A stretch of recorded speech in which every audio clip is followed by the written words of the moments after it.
수술하시고 한 2주까지 좀 조심하셔야 될 게 혈압이 오르는 상황들을 안 만드시는 게 좋아요. 붓기를 빼는 건 냉찜질이에요. 그런데 이제 멍이 든 거는 온찜질이고요. 그래서 멍들었는데 붓기도 했어. 뭘 해야 돼? 초반 한 3, 4일까지는 냉찜질이 좀 더 우선으로 해주시는 게 맞고요. 이제 온찜질의 시간은 한 3, 4일 이후부터 좀 가져주시는 게 멍보다는 이제 붓기 빼는 게 더 우선순위시니까.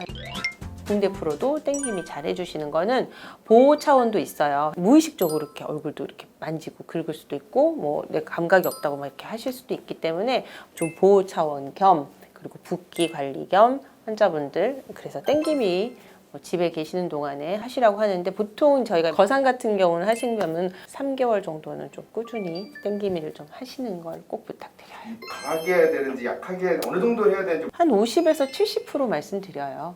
100% 하면 머리 너무 아파요. 네, 머리 너무 아프고요. 여기 머리 빠질 것 같고 그러시거든요. 가렵고. 그래서 수술 결과를 땡기미로 내겠다가 아니에요. 네, 그냥 보조 장치니까 그냥 한 70% 했다가 좀 그래도 그 불편하면 50% 정도 해주시면 그러니까 50% 이하는 좀 그건 하나만 한 거라서 그 정도만 좀 해주셔도 되니까. 잠잘 때도 이걸 하고 자야 되냐 막 이렇게 보통은 그냥 계속 하세요 말씀드리는 이유가 말씀 안 드려도 풀거든요. 그러니까 이거를 밥 먹을 때 빼시고 주무실 때 빼시고 뭐 이렇게 말씀을 드리기는 하지만 불편하시니까 그런 건데 초반부에는 2주 기간 동안은 당연히 하고 계시는 거. 너무 불편하시면 좀 빼셨다가 메인으로 착용하고 계시는 거. 환자분들의 결과를 봤을 때 한 분과 안 한 분의 차이가 좀 있으셔서 이렇게 당부를 아니요, 회복 기간이 좀 짧아지니까. 그래서 그렇지 말씀드렸죠. 수술을 이렇게 땡기미로 내는 게 아니라고. 그건 아닌데 붓기 빠짐이라든지 이런 부분들이 환자분들이 빨리 회복되는 걸 좋아하시잖아요. 근데 이제 땡기미는 또 좀 하시기는 귀찮으시고 그런 게 있으니까. 주의해야 될 음식이나 뭐 이런 게 있을까요? 수술 부위가 이렇게 있으면 붕대도 있고 땡기미도 있고 불편하시니까 너무 딱딱한 음식 같은 거, 뭐 오징어 뭐 이런 거는 초반부에는 좀 안 드시는 게 좋지 않을까. 그러니까 너무 뜨거운 거, 너무 차가운 거 이거는 드시지 마시라고 말씀드려요. 이제 수술 직후 이제 회복 기간 동안에는 얼굴에 이제 뭐 냉찜질, 온찜질 하는 거랑 똑같아요. 너무 뜨거운 거, 너무 차가운 거 모르잖아요, 감각이. 그래서 꼭 좀 그냥 붕대 위에다 하시는 건 상관없는데 그냥 얼굴에 대실 거면 꼭 손등에 대 보시고. 예, 그리고 착용 이렇게 하시고 너무 오랫동안 대고 계시면 안 되고 이렇게 좀 뗐다 뗐다 하시는 걸로. 예. 피통하고 나오는 이유를 조금만 피통은 찰 때도 있고 안 찰 때도 있어요.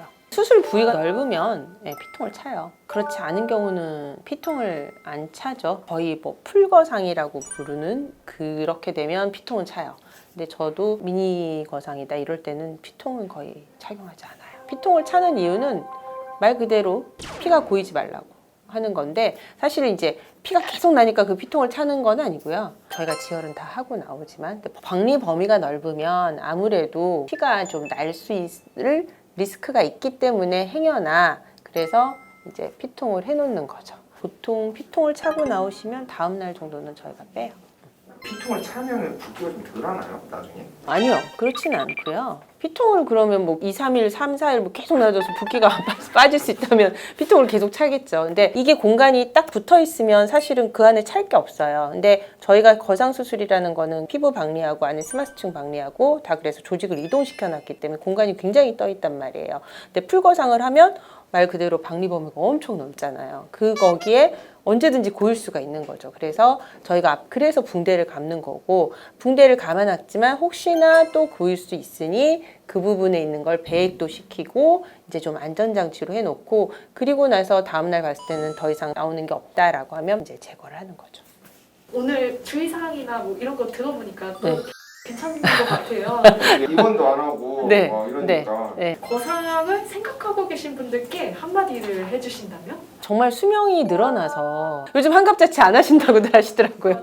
네, 그만큼 젊게 즐겁게 사시는 분들이 많아지셨거든요. 그만큼 이제 얼굴도 좀 그렇게 보이고 싶으신 열망도 커지셨고 그래서 거상이라는 수술이 예전보다 훨씬 더 많은 관심을 갖고 있는 거는 맞는 것 같아요. 환자분들이. 제일 많이 질문하시는 게 뭐냐면 거상을 평생 몇 번 할 수 있나요? 그건 다음번에 제가 말씀드릴 거고 본인한테 맞게 거상 수술을 받으셔야 돼요.